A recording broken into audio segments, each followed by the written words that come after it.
You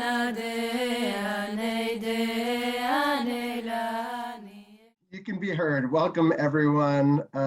Glad Dr. Hutt, that you're on mic to our third installment of Embracing Elul. I'm going to turn it over to David so that we can benefit from his wisdom and invite us all to lean in and pay attention with open hearts and gratitude. Thank you. Often in the past, in conversation with friends or family, or thinking to myself, I've commented on the hardest day in the Hebrew calendar.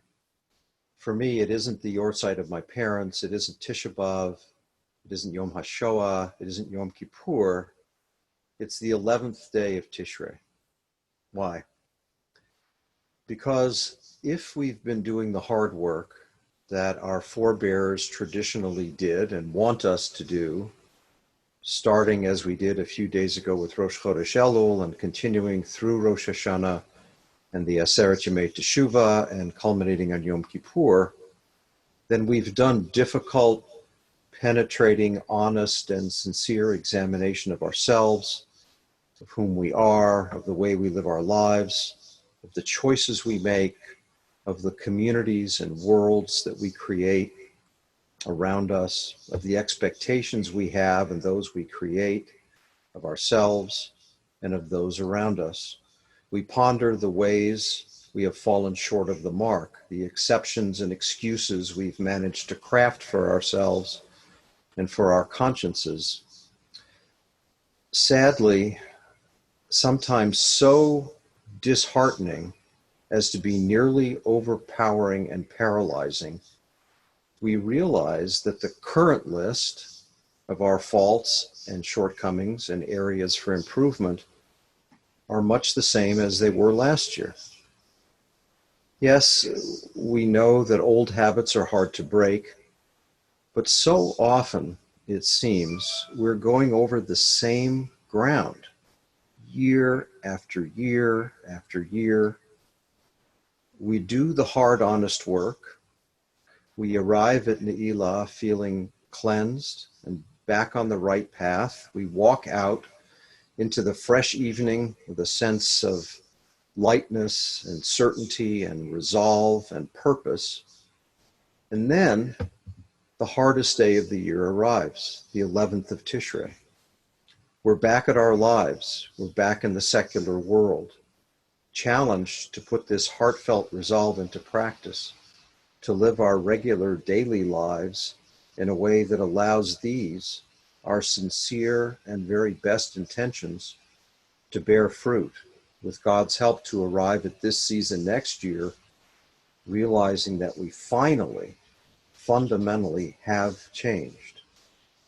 But if we don't manage to remember what we say and resolve now, then we risk finding ourselves redoing the same work once again next Elul. Our liturgy speaks of Rosh Hashanah as the day of remembrance. I think that traditionally we intend this to mean that in the days ahead we be remembered for good and for life by our Creator. In this sense, we ask to be inscribed in the book of remembrance. But in the context of what I'm sharing this afternoon, I want to offer a different meaning of these days of remembrance. On these days, may our Creator bless us with the ability to truly remember. That is, to remember this resolve and commitment of our better selves. As we move forward through the 11th of Tishrei and beyond, may God grant us this year the ability truly and literally to remember this work we are now doing, this path toward Teshuvah. Along these lines, and in closing, I want to share a meditation from a pamphlet of supplementary High Holy Day readings distributed by my synagogue in Denver, Colorado in 1974. It was edited by one Jonathan Levine, and there's no particular author attributed to this reading, but it's entitled Hard Questions.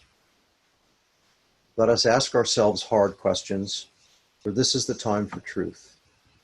How much time did we waste in the year that's now gone? Did we fill our lives with life, or were they dull and empty? Was there love inside our home, or was the affectionate word left unsaid?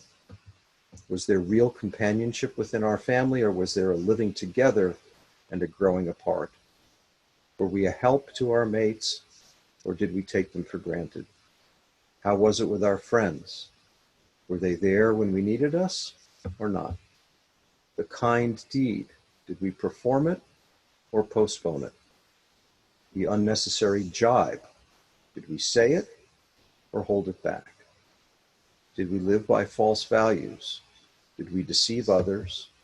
Did we deceive ourselves? Were we sensitive to the rights and feelings of those who worked for us and with us?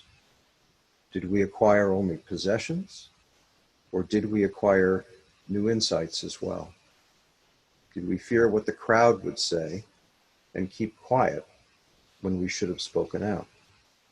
Did we mind only our own business, or did we feel the heartbreak of others? Did we live right? And if not, then have we learned, and will we change?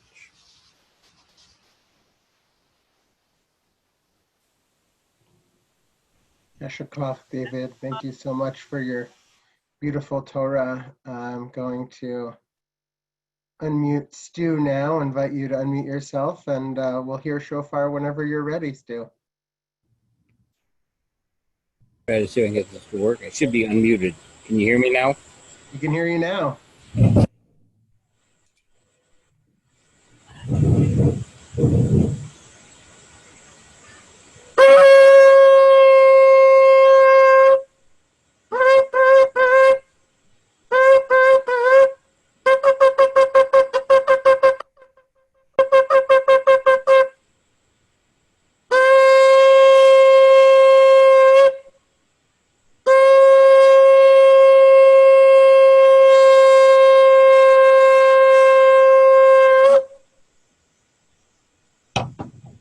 Yasher Koach, thank you so much, Stu. Thank you so much, Yasher Koach, David. Thank you all so much for joining us this evening. Looking forward to seeing you again tomorrow night at the same time. Have a wonderful evening. Thank you. Rachamana de ane